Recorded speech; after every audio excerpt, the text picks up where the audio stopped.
Dan saat ini saya aktif di PIKR atau Pusat Informasi dan Konflik Remaja di kecamatan saya, Kecamatan Sukomanunggal.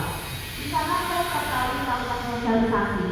Selain itu juga menginisiasi sebuah program namanya Inspira, informasi dan edukasi seputar problema remaja. Jadi saya produksi video edukasi untuk dipublikasikan di media sosial. Tapi saya akan mengangkat sebuah concern yang timbul dari kebutuhan di PIKR. Saya kan bersosialisasi dengan anak-anak, jadi saya bisa sering berkomunikasi dengan anak-anak yang ada di sekitar saya. Akhirnya timbul satu isu yang saya akan di sini bersama Youth Voice Agoe Festival 2025. Tapi sebelum itu,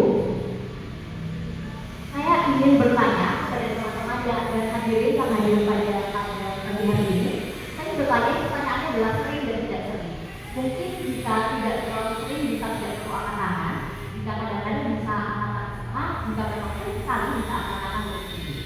Pertanyaan yang pertama, seberapa sering Anda sekalian mendengar anak-anak mengeluh? Baik, terima kasih, bisa diteruskan kembali. Pertanyaan yang kedua, seberapa sering Anda sekalian melihat anak-anak berbicara dengan tinggi kepada orang tua atau lewat di depan orang tua tanpa mengucap permisi ataupun menundukkan badan? Oke, baik, terima kasih, boleh diteruskan kembali. Dan inilah concern saya pada pagi hari ini, yaitu pendidikan karakter pada anak yang tidak memadai. Pendidikan karakter yang buruk ini akhirnya menimbulkan perilaku-perilaku tidak baik pada anak, antara lain berbohong, egois, musuh, acuh, dan yang sering kita tahu bersama kadang ada yang namanya bullying. Dari keresahan ini tadi, saya akhirnya mengetahui bahwa kesalahan bukan terjadi pada anak, karena kalau kita membuka mata lebih lebar, terdapat banyak sekali aspek-aspek yang berpengaruh terhadap karakter suatu anak. Apalagi kota Surabaya merupakan kota metropolitan sekaligus kota anak. Tentu tantangannya jauh lebih besar dibandingkan dengan kota-kota yang lain. Tantangan yang pertama adalah paparan gadget dan sosial media. Sekarang anak-anak muda sering sekali sudah diberikan kebebasan akses untuk menggunakan internet ataupun gadget tanpa adanya batasan. Kalau saya lihat adik saya sendiri, dia memang suka main game, tapi tentunya agak dibatasi. Tapi kita tidak tahu bagaimana dengan peraturan keluarga lain, apakah dibatasi atau tidak dipantau. Lalu yang kedua, yaitu waktu bersama orang tua yang akhirnya tidak berkualitas karena kesibukan orang tua, kesibukan bekerja. Kalau yang kita ketahui bersama, Surabaya is the city of work, kotanya para pekerja. Jadi orang tua yang ada di Surabaya ini akan sibuk bekerja sampai lupa untuk memantau anaknya.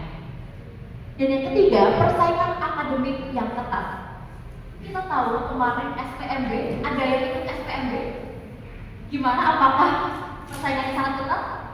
Sangat ketat sekali ya. Jadi ada academic pressure dari anak-anak itu sendiri. Dan yang keempat, yaitu lingkungan sosial yang kompleks. Semakin bertumbuh kembangnya anak akan memiliki lingkungan yang lebih besar, which is good, tapi kalau selama positif. Dan akhirnya dari tantangan-tantangan besar ini tadi menyebabkan anak-anak tidak mendapatkan pendidikan karakter yang intens, baik dari orang tua, keluarga, ataupun dari lingkungan sekitar. Pendidikan karakter yang kita tahu adalah hak dari setiap anak-anak. Memang belum ada data kualitatif yang menjelaskan bahwa kota Surabaya memiliki anak dengan pendidikan karakter yang rendah. Tapi harusnya kita menutup mata dengan isu itu tadi, jika memang dampak atau impactnya sangat buruk bagi anak-anak jika tidak ditangani dengan serius. Pendidikan karakter bukanlah sebuah warisan, harus dipupuk bersama, harus dilakukan kebiasaan, karena bukan hanya 1 atau 2 hari saja lantas karakternya menjadi baik, tapi perlu dilakukan kebiasaan, tentunya dengan didampingi oleh profesional. Pendidikan karakter merupakan investasi jangka panjang untuk membangun peradaban yang lebih humanis, untuk kota Surabaya yang lebih humanis. Karena dengan karakter anak muda yang sangat baik akan menumbuhkan anak muda yang kuat secara intelektual, luhur secara moral, dan juga damai secara sosial.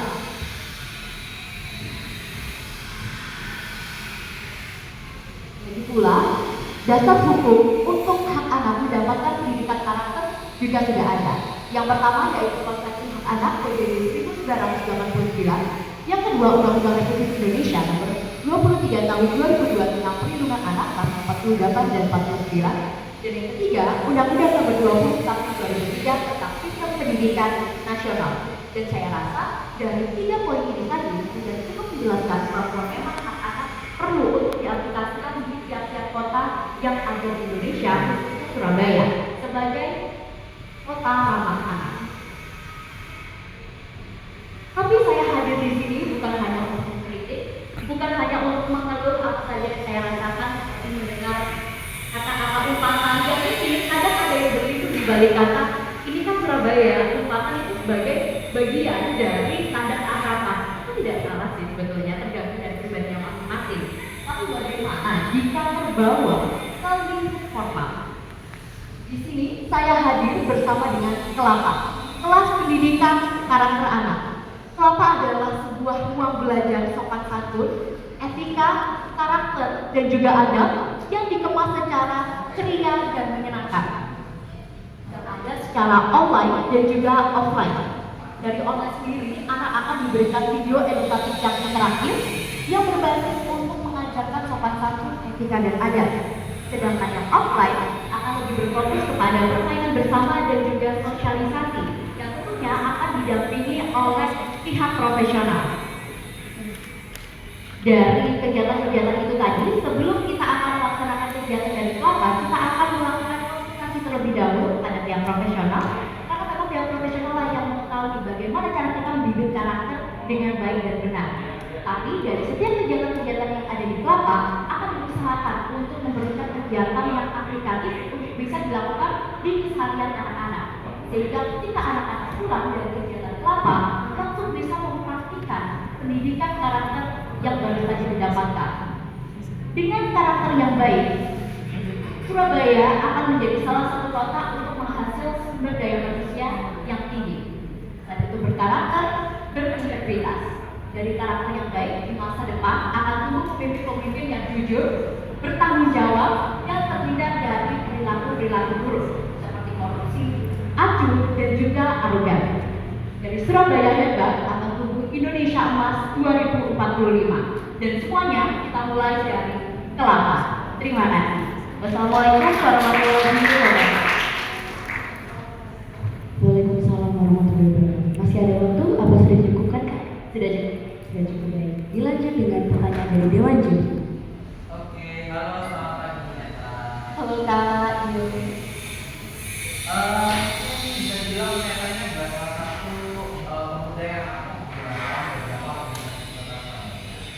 Tapi akhirnya Neta menginisiasikan satu program yang namanya Kelapa. Ya. Ya Kak. Oke.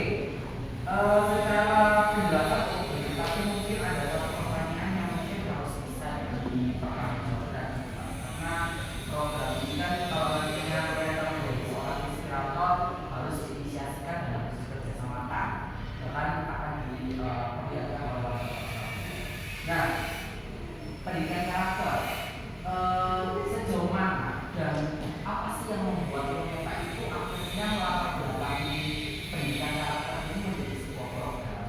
Terus juga apakah seseorang yang sudah bergabung dalam organisasi itu mereka memiliki pendidikan karakter yang bagus atau optimal?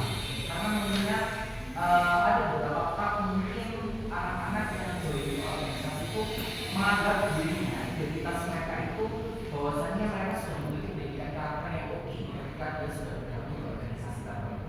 Bahkan ketika dia sudah diberikan kesempatan kekuasaan akhirnya memanfaatkan kekuasaan untuk bisa menjadi hubungan kepada orang lain. Nah, pertanyaannya adalah bagaimana dan sejauh mana Meta ini bisa melihat bahwa orang-orang itu kalau organisasi memang punya pendidikan karakter apa?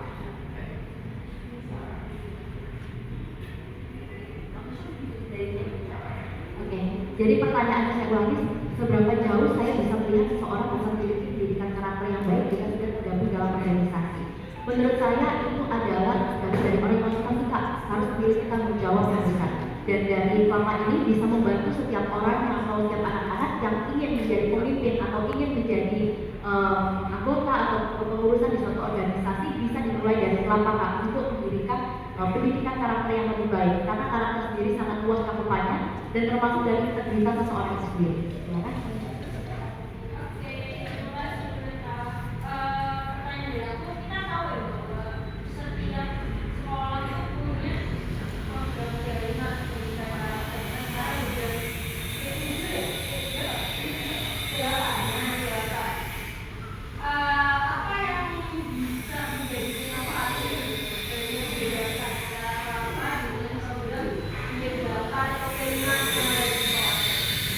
Terima kasih atas pertanyaannya. Akhirnya seperti yang saya alami sebelumnya di Surabaya ini juga ada yang namanya SAS atau Sekolah Anak Surabaya, di mana SAS ini juga berfokus pada pendidikan karakter, lalu yang selanjutnya digantikan oleh P5. Kita ketahui dulu bahwa penjelasan dari program SAS ini dikarenakan adanya dari para akademisi, karena dengan adanya pendidikan karakter yang dimasukkan kurikulum formal itu akan menambahkan academic pressure terhadap suatu anak. Jadi makanya saya hadirkan Kelapa yang mana ditemukan secara ceria dan menyenangkan sehingga tidak ada tekanan bagi anak-anak tersebut, melainkan memang dari mereka sendiri untuk ingin menumbuhkan karakter yang lebih baik. Terima kasih Kak. Terima kasih Kak.